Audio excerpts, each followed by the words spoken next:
Real analysis honours third year, আমরা chapter 1 শেষ করছি। আরও প্রত্যেকটা চ্যাপ্টার থেকে লেকচার আপলোড করা আছে। এটা হচ্ছে চ্যাপ্টার 2 এর 2 নাম্বার লেকচার। প্রথম লেকচারে অনেক বেসিক আলোচনা করা হয়েছে, তারপরেও এইখানে আলোচনা করব। আজকে হচ্ছে ম্যাথগুলো সলভ করব, উদাহরণগুলো। একটি উদাহরণের সাহায্যে দেখাও যে অসীম সংখ্যক বদ্ধ সেটে সংযোগ মানে ইউনিয়ন সেট বদ্ধ হওয়া আবশ্যক নয়। ঠিক আছে, অসীম সংখ্যক বদ্ধ সেটে আমরা এখান থেকে অসীম সংখ্যক বদ্ধ সেটে সংযোগ সেট বদ্ধ হওয়া আবশ্যক নয়। আমরা প্রথমে দেখাবো একটা সেট ধরে নেব, বদ্ধ একটা সেট ধরে নেব। বদ্ধ সেটটা কি বদ্ধ সেট নাকি সেটা দেখাবো, এবং আরেকটা সেট ধরে নেবো, ওটা যদি বদ্ধ না হয় তখন আমরা বলবো এটা কি নেই, বদ্ধ সেট নয়। এখন আমরা তো বদ্ধ সেট সম্পর্কে আগের লেকচারগুলোতে বলছি, তারপরেও বলতেছি। ধরে নিচ্ছি এ এন ইকুয়াল টু, আমরা একটা সেট ধরে নিচ্ছি, বদ্ধ সেট ধরে নিচ্ছি, থার্ড ব্র্যাকেট দিয়ে আটকা দেওয়া মানে বদ্ধ সেট 0, আর একটা নিচ্ছি n+1 divided by n for all, যেটা n ছোট হাতের এনটা মানে স্বাভাবিক সংখ্যাটা বড় হাতের এনের ভিতরে আছে, মানে এনের মানটা হবে স্বাভাবিক সংখ্যা। তাহলে এটা লিখে করার কিছু নাই, কারণ সেম টু সেমভাবে সবাই লিখবি নি, আমিও লিখলে পরে সেম টু সেমভাবে উঠাবো না, 1-2 লাইন বেশি করার কোনো ওয়ে নাই।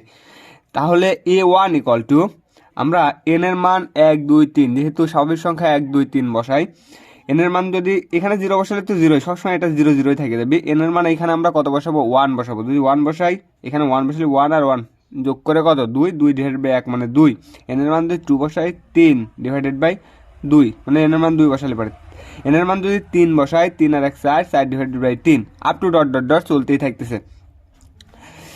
এখন এই ম্যাথটা জানতে হলে আমার বদ্ধ সেট সম্পর্কে ধারণা থাকতে হবে আর খোলা সেট সম্পর্কে ধারণা থাকতে হবে, যা আগে বলছি বদ্ধ সেট আর খোলা সেট সম্পর্কে, তারপর বলে দিচ্ছি। এখন আমরা একটা শর্ত নিচ্ছি, ইউনিয়ন n ইকুয়াল টু 1 থেকে ইনফিনিটি এ এন। ঠিক আছে, এটা হচ্ছে বদ্ধ সেটের, আমরা সংযোগ সেটের একটা সংজ্ঞা থেকে শিখছিলাম। A N equal to a1 union a2 union a3 union up to dot dot dot, ওটা চলতেই থাকবে।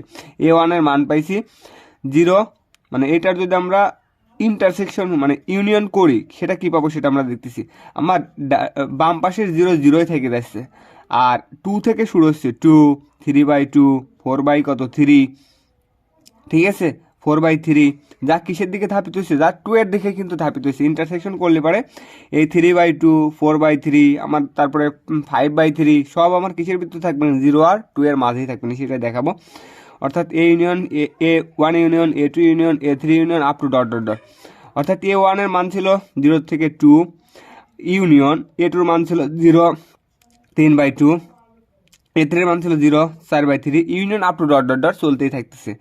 এখন এই যে আমার 0 আর 2 দিয়ে আছে, ইউনিয়ন যদি আমরা করি, সবগুলো যদি ইউনিয়ন করলে পারে এই 3/2 4/3 এই 0 আর 2 এর মাঝেই আছে, কিন্তু যা একটা কি সেট, বদ্ধ সেট। ঠিক আছে, বদ্ধ বলতে এই 0 আর 2 এর মাঝে পড়ে গেছে, বদ্ধ সেটের ভিতরে পড়ে গেছে, তাই আমরা বলতে পারতেছি যে 0 আর 2 এর মাঝে 3/2 4/3 5/3 সবই মাঝে আছে, অথবা এটা একটা বদ্ধ সেট। আমরা কিন্তু বদ্ধ সেট দেখালাম। আবার ধরি an ইকুয়াল 1/n, 1, এটা কিন্তু ধরে নিচ্ছি, আগেরটাও ধরে নিচ্ছি, এটাও ধরে নিচ্ছি। প্রশ্নটা দেখে মনে রাখতে হবে আমার কি ধরতে হবে। তাহলে 1/n 1 for all n belongs to n, এখানেও n এর মান 1 2 3 বসা, দেখবো এটা কি বদ্ধ সেট না বদ্ধ সেট নয়, সেটা আমরা দেখাবো, আবশ্যক নয় সেটা দেখাবো।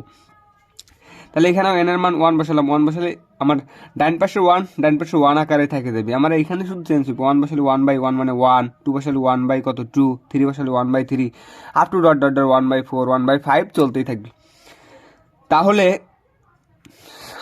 খোলা সেট an সেকেন্ড ব্র্যাকেট দিয়ে খোলা সেট বোঝায় an n belongs to n একটি কি সেট, বদ্ধ সেটের গোত্র। ঠিক আছে, বদ্ধ সেটের গোত্র।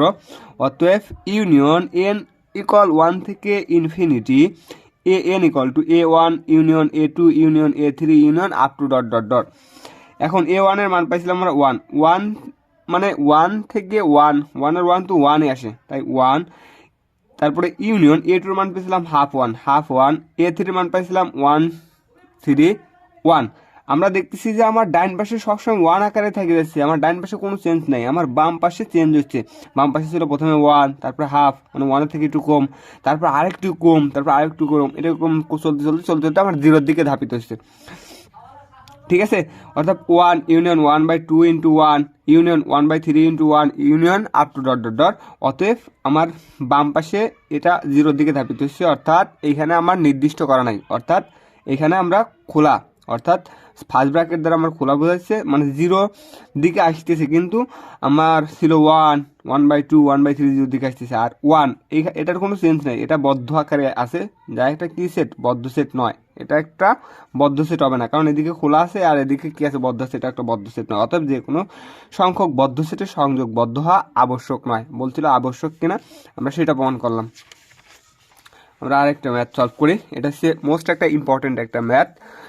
এটা হচ্ছে দেখাও যে s equal to 1/n such that n belongs to n, সেটটির একটি মাত্র সীমাবিন্দু 0, একটি মাত্র সীমাবিন্দু 0। এখন এই প্রশ্নটা সলভ করতে হবে আমার সীমাবিন্দু সম্পর্কে ধারণা থাকতে হবে, নেবারহুড সম্পর্কে ধারণা থাকতে হবে। তাহলে আমরা সীমাবিন্দু সম্পর্কে একটু ধারণা নিয়ে আসি, সীমাবিন্দুটা কি সেটা সম্পর্কে আমরা একটু ধারণা নিই। সীমা বা পুঞ্জবিন্দু, মনে করি এটা আগেও বলছিলাম, মনে করি এস সাবসেট আর একটি বিন্দু যেটা পি আর এর ভিতরে আছে, আরটা হচ্ছে কি, পিটা হচ্ছে ওই সকল মান 1 2 3, আর ওই সকল মানগুলো কিগুলো, রিয়েল নাম্বার, পিটা রিয়েল নাম্বারের ভিতরে আছে। এসকে এর সীমাবিন্দু বলে যদি পি এর প্রত্যেক নেইবারহুড এস এর অসংখ্য বিন্দু ধারণ করে। ঠিক আছে, এস এর অসংখ্য বিন্দু ধারণ করতে পারে, তাহলে সেটা একটা কি, সেটা একটা সীমাবিন্দু। যেমন 1 1/2 1/3 up to 1/4 up to dot সেটের একটি সীমাবিন্দু কত, 0, কারণ 1 এটা কিসের দিকে যাইতেছে, এটা কিন্তু 0-র দিকে ধাপিত হচ্ছে, যার দিকে ধাপিত হবে সেটাই একটা কি হবে, সীমাবিন্দু হবে। ঠিক আছে, আমরা সীমাবিন্দু সম্পর্কে ধারণা নিলাম। এইবার হচ্ছে আমরা নেইবারহুড সম্পর্কে ধারণা নেব। নেইবারহুড, নেইবারহুডকে এখানে আছে নাকি, এখানে আছে নেইবারহুড সম্পর্কে অনেক আলোচনা করা আছে।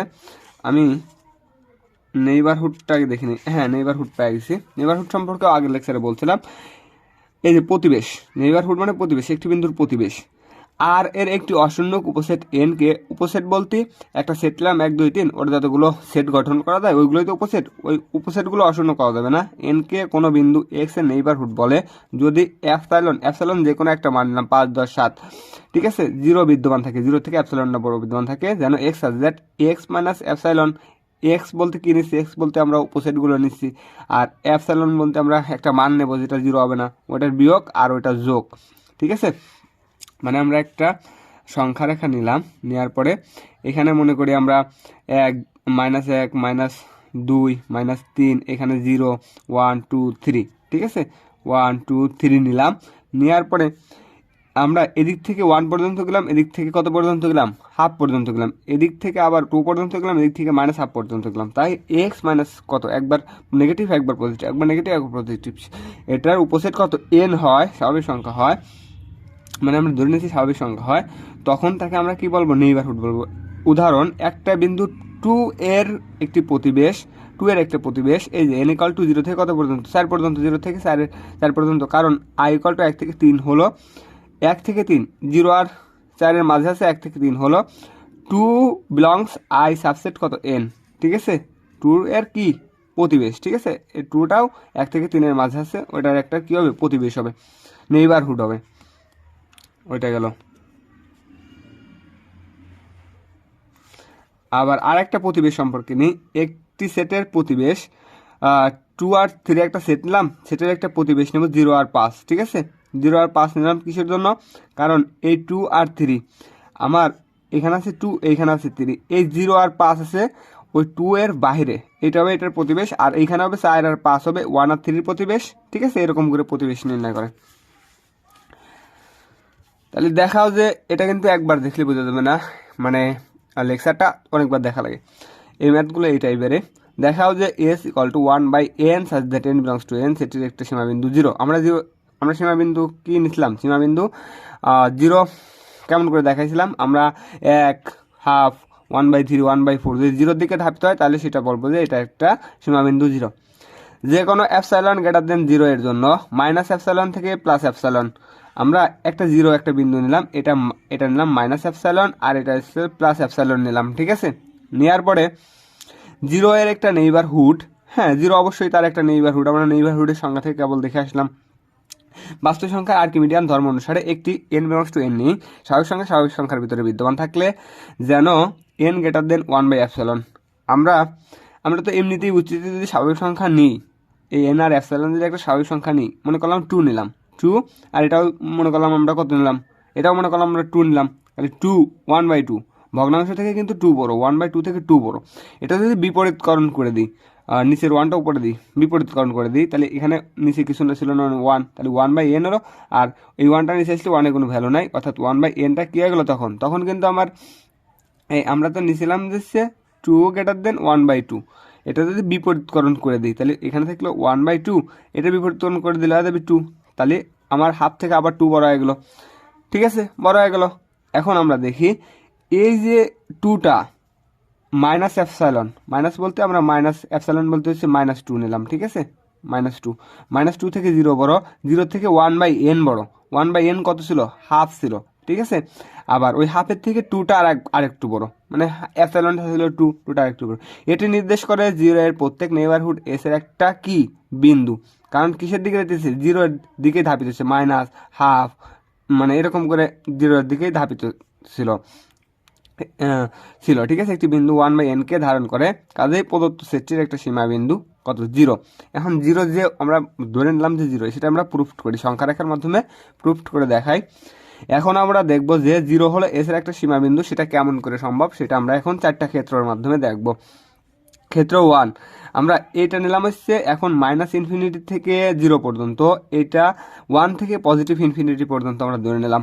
তাহলে -ইনফিনিটি থেকে 0, -ইনফিনিটি থেকে 0 বলতে এখানে আছে -1/5, -1/3, -1/2, মাইনাস কত হাফ, এরকম করে আপ টু ডট 0 পর্যন্ত আছে।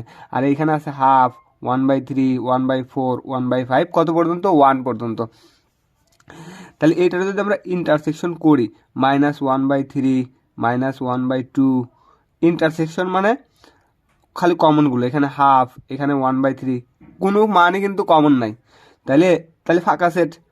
তাহলে -ইনফিনিটি থেকে 0 ইন্টারসেকশন, -ইনফিনিটি থেকে 0 ইন্টারসেকশন এস বলতে হচ্ছে 0 থেকে 1 পর্যন্ত, মানে পজিটিভ মানগুলো। ইন্টারসেকশন মানে খালি কমন মান কিন্তু এখানে একটাও কমন মান নাই, তার মানে ফাঁকা সেট হয়। এস সেটের 0 এর কোনো সীমাবিন্দু নাই, এস সেটের কি কোনো সীমাবিন্দু নাই, কারণ আমরা একটা ভ্যালুর দিকে তো যাওয়া লাগবে, কিন্তু এখানে কোনো ভ্যালুর দিকে আমরা যেতে পারতেছি না।